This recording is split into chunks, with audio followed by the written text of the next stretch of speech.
My dear sweet friends, a very warm hello and welcome to another fresh episode of a floral tutorial on my art channel. I have a fun project to share with you, and it's all about learning to paint roses on a branch. The materials needed for today's project are all listed over here, so let's begin. In the first chapter, I would be telling you about the painting backdrop. So here I have got two elements with me. The first is a white side folding card base, and it is around 4 inches by 6 inches in size. The second element is a piece of white watercolor paper, and you see how it fits on the card base. The size being 3.5 inches by 5.5 inches. Next, I go ahead and drop grey watercolor on the white watercolor piece, and I use a stencil to create an interesting background. Now this becomes the backdrop for today's floral painting.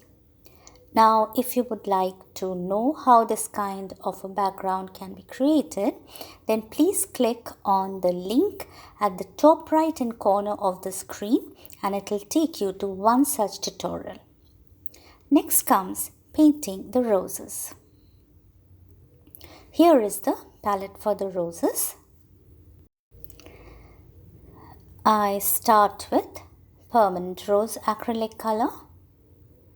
Next is pink acrylic color, then medium magenta, deep magenta, mauve and white acrylic color.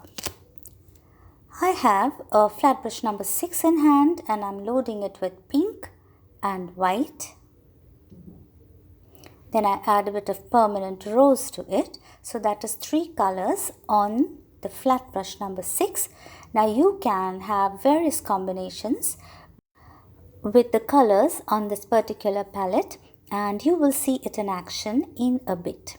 So here I have triple loaded the flat brush number 6, that is 3 colors on the same brush.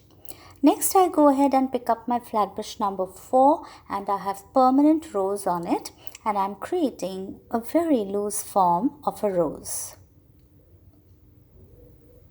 Next I go ahead and add a bit of deep magenta to form the bowl and the center of the rose, and then I go ahead with my flat brush number 6, which is already loaded with permanent rose, pink acrylic color and white acrylic color.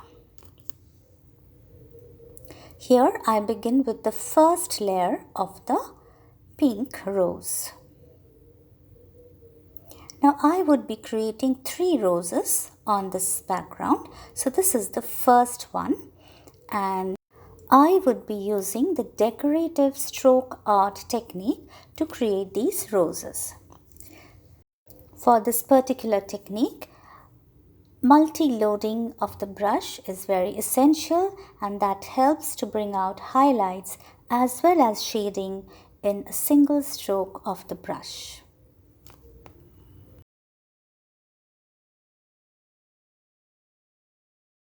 Let me tell you about a bit of the choice of background for today's painting.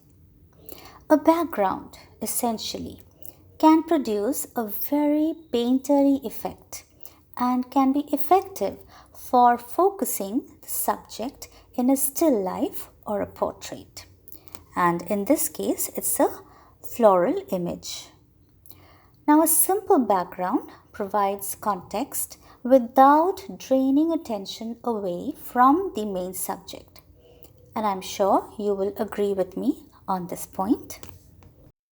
Today, I am using a grey color as the background for my florals. Now, grey is an intermediate color, as we all know, and it comes in between black and white. It is essentially a neutral or achromatic color, that is, almost no color, just like a cloud-covered sky or ash. Okay, at this point, I have gone from pink to mauve and deep magenta for the third rose. Continuing on grey. So as I was saying, grey symbolizes neutrality and balance. Some even say that it conveys gloom or dullness, but it all depends on perspective of the person.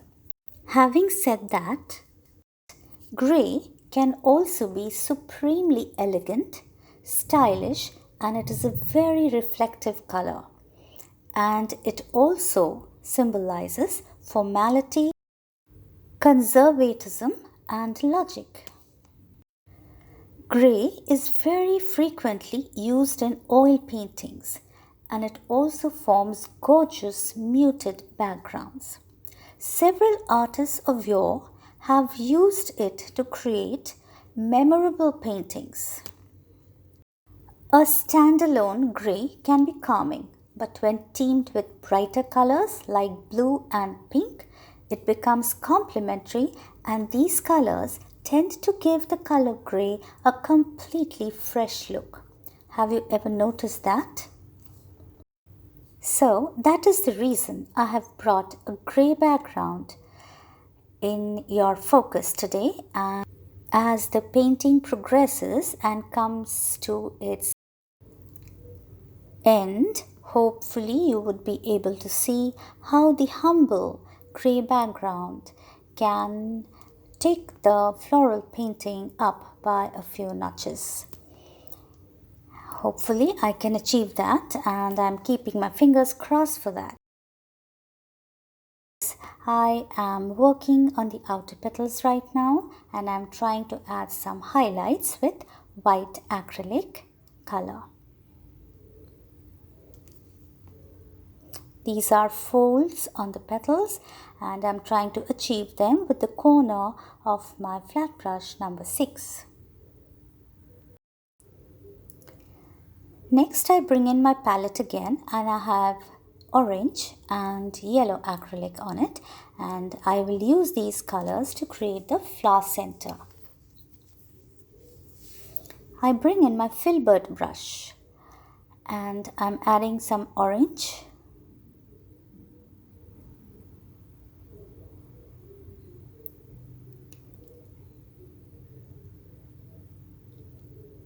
and yellow to the centers.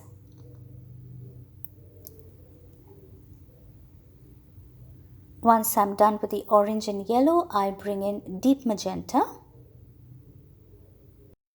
to make the centers very dark, and then spread the color.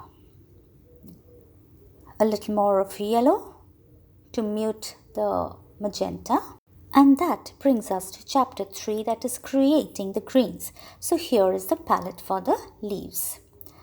I have raw sienna, yellow acrylic color,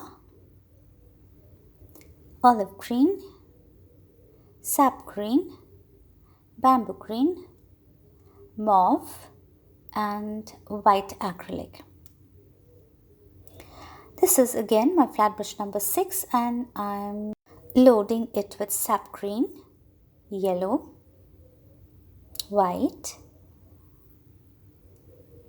So this is triple loading of the brush. Then again, we can always use the other colors to create more combinations as and when required.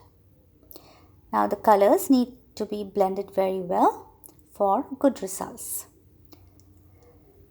Next, I bring in my liner brush, and I have a bit of sap green and olive green on it, and I'm trying to color around the edges of the rose flowers.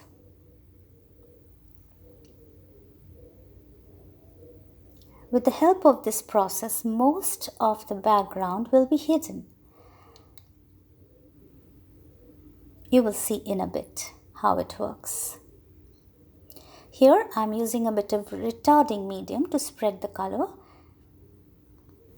More of olive green at the corner to make it darker.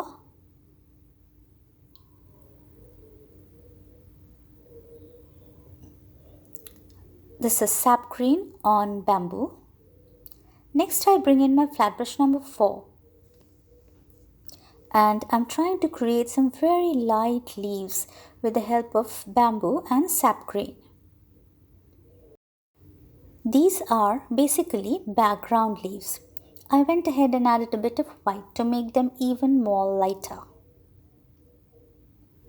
Some more on the right.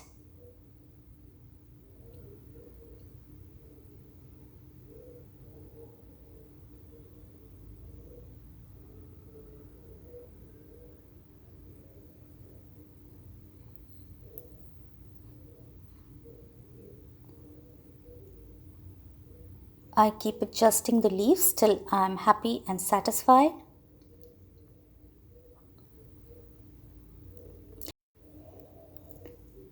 Next I bring in my liner brush and I'm trying to create the stems which will connect all the flowers of this image. So I have burnt umber on my liner brush. I'm trying to create these little branches.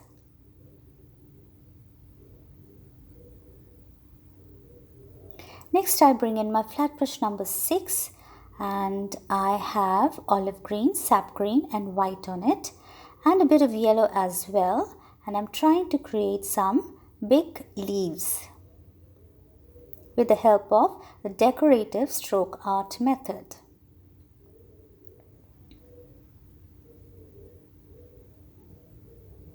I had painted a couple of them off camera, but I went over them because I was not very happy with the way they looked. I think these look better. Are you enjoying the painting? Do you like these pretty roses and the leaves which are done in the decorative art style? If you would like to know more about this technique, then I would definitely encourage you to visit my past floral painting video tutorials, and I would be very happy to drop some of the links in the description box below.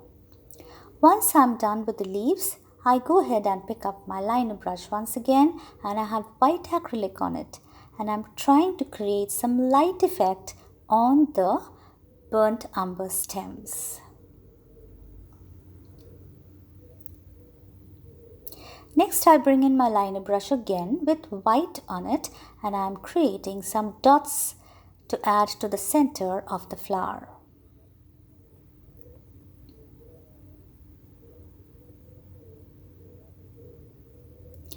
Here I am trying to create the veins of the leaves with the help of burnt umber on a very thin liner brush.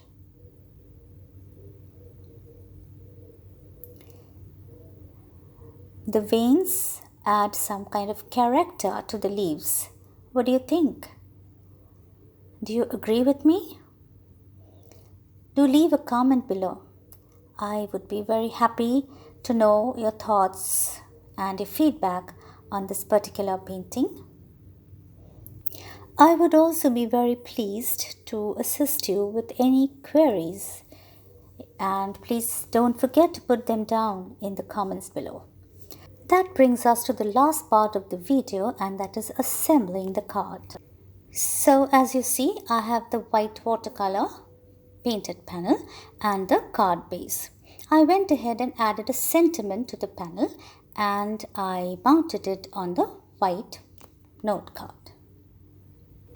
So friends, that's a wrap on today's project. Now, did you enjoy watching me create the roses on a branch on this pretty note card?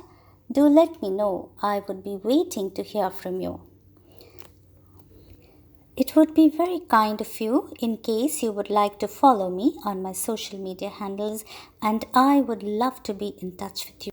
Heartfelt thanks to all my lovely subscribers for your tremendous support, the comments you leave me, and the love you show to my channel. You are very important to me, and yes, thanks again for watching till the end. Here are some of my past floral video tutorials. You might like them as well.